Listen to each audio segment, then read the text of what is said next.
Président de l'Assemblée générale, Mesdames, Messieurs les chefs d'État et de gouvernement, Monsieur le secrétaire général, Madame la secrétaire générale adjointe, Mesdames, Messieurs, distingués invités. Avant tout propos, je voudrais saisir cette tribune pour saluer à nouveau la mémoire de mon compatriote, Amadou Makhtar Mbow, qui vient de nous quitter. Ancien directeur général de l'UNESCO de 1974 à 1987, il fut un homme d'État émérite et un fervent acteur panafricain de la lutte pour les indépendances. Je félicite M. Philomène Yang pour son élection à la présidence de cette Assemblée générale des Nations unies, ainsi que son prédécesseur pour sa contribution à la mise en œuvre de notre agenda commun. À travers vous, je formule mes vœux de succès dans la conduite de nos travaux. Je salue également l'engagement constant du secrétaire général Antonio Guterres, dont les efforts pour promouvoir la paix, la dignité humaine et le multilatéralisme sont plus que jamais nécessaires. Le Sénégal renouvelle son plein soutien à sa mission en ces temps de turbulence mondiale. En prenant la parole aujourd'hui, je suis habité d'une conviction profonde: l'unité dans la diversité est la clé pour garantir le développement durable et la dignité humaine pour tous, partout dans le monde. Ce thème de la présente session, qui guide nos discussions, nous invite à repenser nos responsabilités collectives et à nous assurer que les principes fondamentaux des Nations unies, définis il y a près de 8 décennies, continuent de porter la promesse d'un monde plus juste et plus équitable. Mesdames, Messieurs, nous vivons dans un monde troublé, où les principes de la Charte des Nations unies, qui prônent l'égalité, la justice et le respect des droits humains, sont chaque jour mis en mal. Les conflits s'étendent, les inégalités se creusent et les crises climatiques aggravent la vulnérabilité de millions de personnes à travers le monde. De surcroît, nous assistons à une remise en cause inquiétante du multilatéralisme, à un moment où l'humanité en a le plus besoin. Le monde doit se regarder en face, sans complaisance. Les valeurs que nous avons juré de défendre sont piétinées dans plusieurs régions du globe. Que l'on soit à Gaza, à Tel Aviv, à Dakar ou ailleurs, chaque être humain est porteur de cette égale dignité, une dignité qui transcende les frontières, les cultures et les appartenances religieuses. C'est notre devoir à tous de veiller à ce que cette dignité soit protégée et respectée pour chaque être humain, sans exception. Ce devoir est l'essence même des Nations unies. Pourtant, nous constatons chaque jour que le droit international, ciment de la paix mondiale, est souvent violé. Des résolutions adoptées par cette Assemblée sont ignorées. En tolérant ces violences répétées, nous foulons aux pieds les principes de la Charte des Nations unies et sapons les fondements même de cette maison de la paix. Jamais les fondements des Nations unies n'ont autant vacillé qu'en ces temps de violence et de peur et d'incertitude. Si nous voulons éloigner le spectre de la guerre et œuvrer à l'avènement d'un monde meilleur, alors il est temps de changer les paradigmes. Il est temps de remettre l'humain au centre de l'agenda international, comme nous y invite le thème de cette session. Monsieur le Président, Mesdames, Messieurs, nous ne voulons plus fermer les yeux sur la tragédie qui se déroule dans le Sahel. Des groupes terroristes sèment la terreur, pillent, tuent les populations civiles innocentes. Cette région, autrefois stable, est désormais en proie à une violence quotidienne tandis que les Nations Unies, particulièrement le Conseil de sécurité, restent trop souvent inertes. De même, nous ne pouvons pas accepter que le Sahel devienne le théâtre de rivalités de puissances étrangères dont les affrontements ne font qu'aggraver la déstabilisation de la région.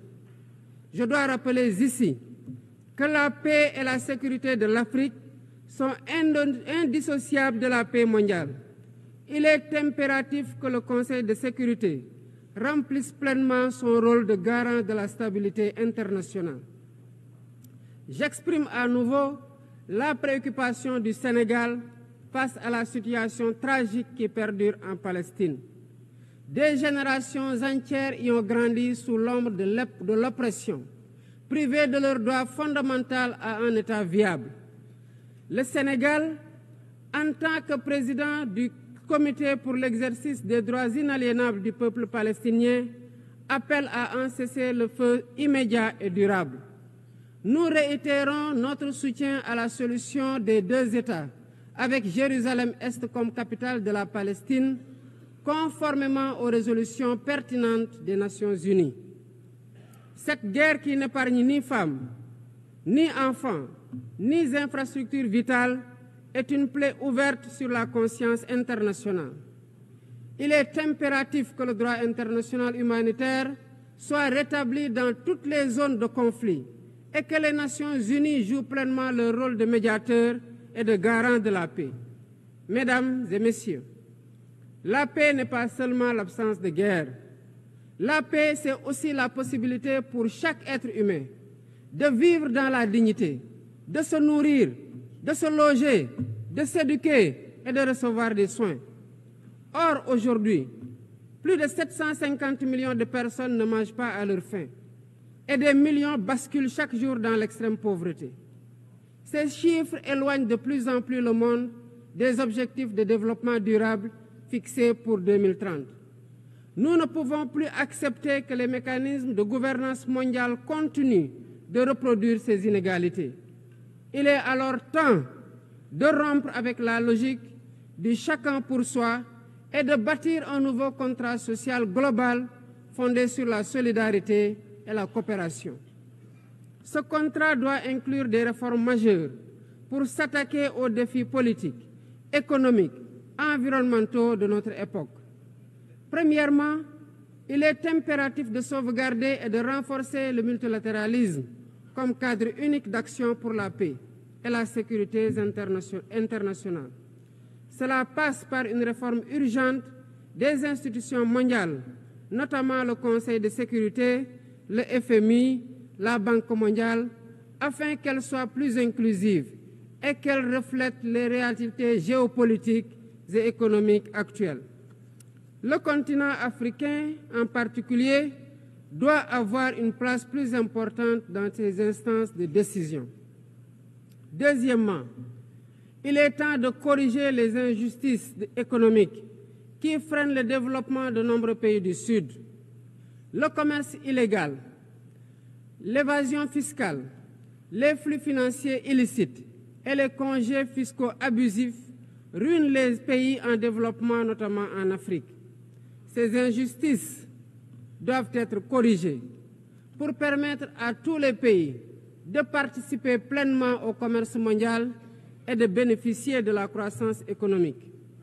Troisièmement, il est essentiel de garantir avec détermination et d'agir avec détermination contre le réchauffement climatique en respectant le principe de responsabilité commune mais différenciée. Les pays industrialisés responsables historiques des émissions massives de gaz à effet de serre doivent intensifier leurs efforts pour financer une transition énergétique juste et équitable qui ne pénalise pas les pays en développement. Nous devons impérativement protéger notre planète sans sacrifier les droits des nations les plus vulnérables à poursuivre leur développement. Quatrièmement, il est nécessaire de rompre avec toute tentative d'imposer des normes civilisationnelles unilatérales. Depuis son indépendance, le Sénégal a toujours défendu l'égale dignité des cultures et des civilisations. Et cette diversité doit continuer à être la base de la coexistence pacifique entre les peuples.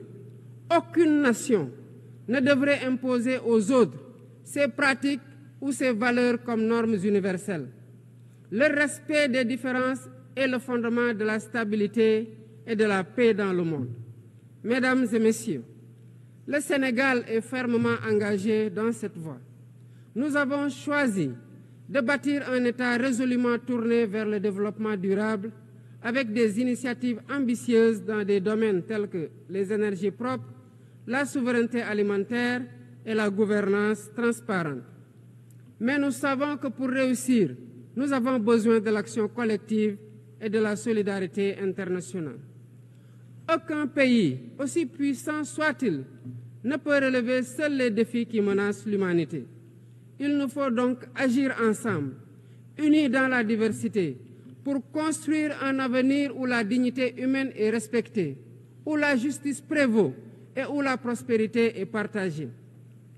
C'est par la coopération et le respect mutuel que nous surmonterons les crises qui secouent notre monde. Je vous remercie de votre aimable attention.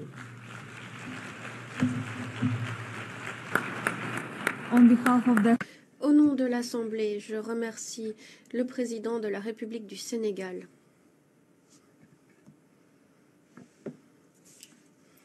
L'Assemblée va écouter l'allocution de son Excellence Sylvanie